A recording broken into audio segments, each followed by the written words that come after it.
Ambassador, thank you for joining us. Thanks for having me, Michael. Well, here we are talking just hours after the Russian president really formally signed into law Russia's supposed annexation of those Ukrainian regions. What's your reaction to that development out of Moscow?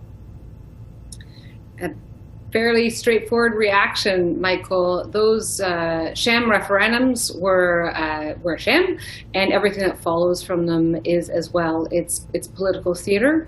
It's the actions of a president who has lost control over a war that he started personally, and that many say he continues to manage personally. So there's zero legitimacy to his actions today.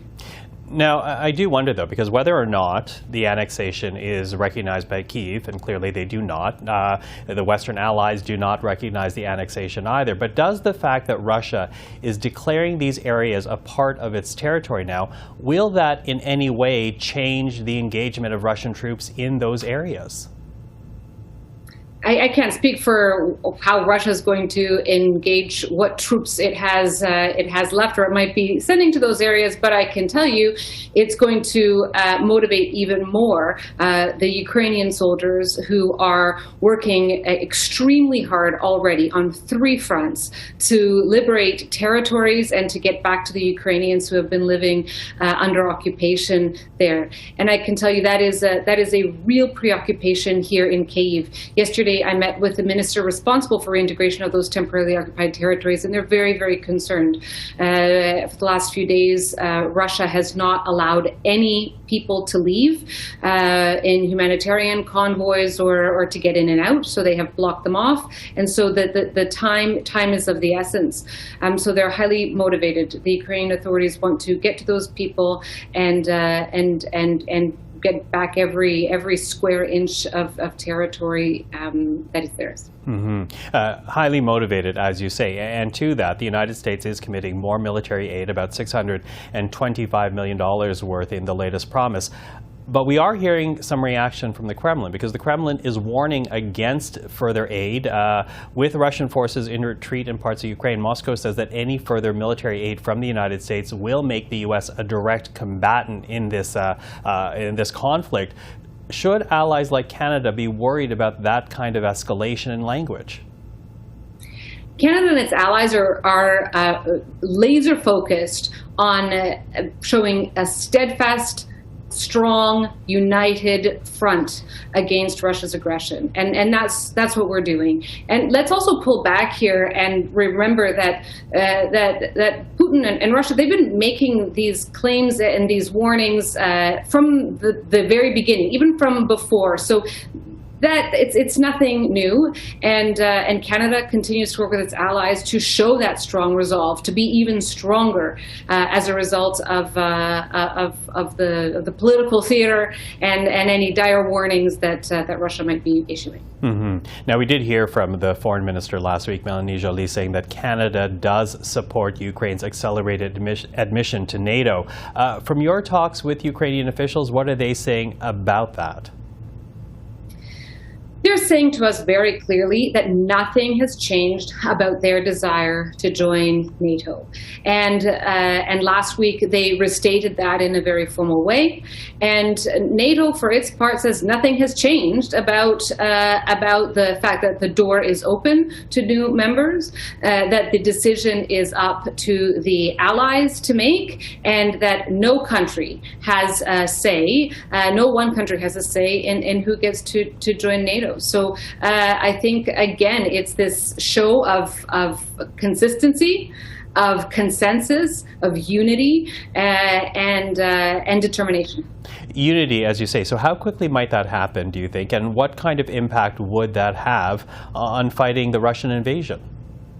Right now, that is job number one, to fight the invasion with the resources that are being provided to Ukrainian armed forces by all their partners, and that is the focus for us. I can tell you for certain that is also the number one priority for everyone here in this country. Now, Ukraine is also asking for Canada's help on two other fronts. One has to do with war crimes, the other with landmines. And I do want to begin here with landmines first. President Zelensky wants Canada to lead an international effort to essentially clear its territory of landmines and shells left behind by Russian forces. Certainly, Canada has the expertise, but it also presents a dangerous undertaking. How is that request being received?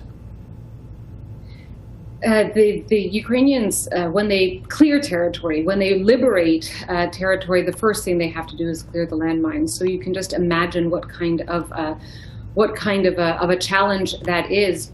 But again, that has been a challenge for a very long time, and Canada's been supporting Ukraine with that since 2015. So it's nice and great that Ukraine is recognizing our leadership in this area.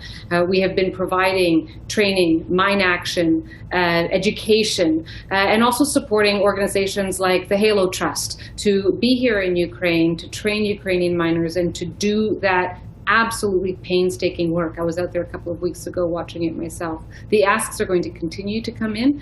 Prime Minister Trudeau announced in June that we'd be committing another $15 million to mine action in Ukraine, and we're working very closely with Ukrainians themselves because, as you can imagine, the needs are much greater than that. So the question now is, how do we direct that assistance in to the most priority areas per Ukraine's request? That assistance, but is there any talk of Canada perhaps increasing the assistance? Because it seems that since Russia has begun this invasion, the number of mines, the number of shells left behind on Ukrainian territory has increased exponentially. Yeah, that $15 million announcement in June was new assistance, and I think that we will. But will there be an addition? But will there be an addition to that, given that the ask from Zelensky is more recent than June? We would take all of these asks very seriously. I've been talking with a number of people in Ottawa over the last couple of days, and what strikes me is just how eagerly everyone is working, how faithfully everyone is working, and incessantly to do what we can to answer Ukraine's many requests. And landmines is an area we know well, and will continue to support Ukraine. Now, the other ask has to do with setting up a military tribunal to prosecute the Russian military and its leaders for aggression specifically. So how would that be different than the investigation currently being conducted by the International Criminal Court? Canada was really proud to be the country that took the reference to the International Criminal Court in the first place. And as you know, and Canadians know, we support the work of the International Criminal Court strongly. The crime of aggression is one that we all want to see prosecuted, and Ukraine has made a proposal in that regard, and we and all of our like-mindeds are taking a look at that and understanding its implications. It is really important that together we raise the costs of aggression, and that we hold Russia and Vladimir Putin and all of his enablers to account for the invasion and for all the atrocities that have been committed since. And we'll stop at nothing to do that. There are many avenues that we can take, and we're going to do that in lockstep with our partners and with the Ukrainians, of course. So, correct me if I'm wrong, it seems that you believe that that tribunal, which Ukraine wants, will happen with Canadian participation. The crime of aggression needs to be tried. And that's what we're going to be reviewing Ukraine's proposal in that regard and getting back to them with our thoughts on it. Ambassador Galadza, really appreciate the time today. Thank you for it. Thank you so much.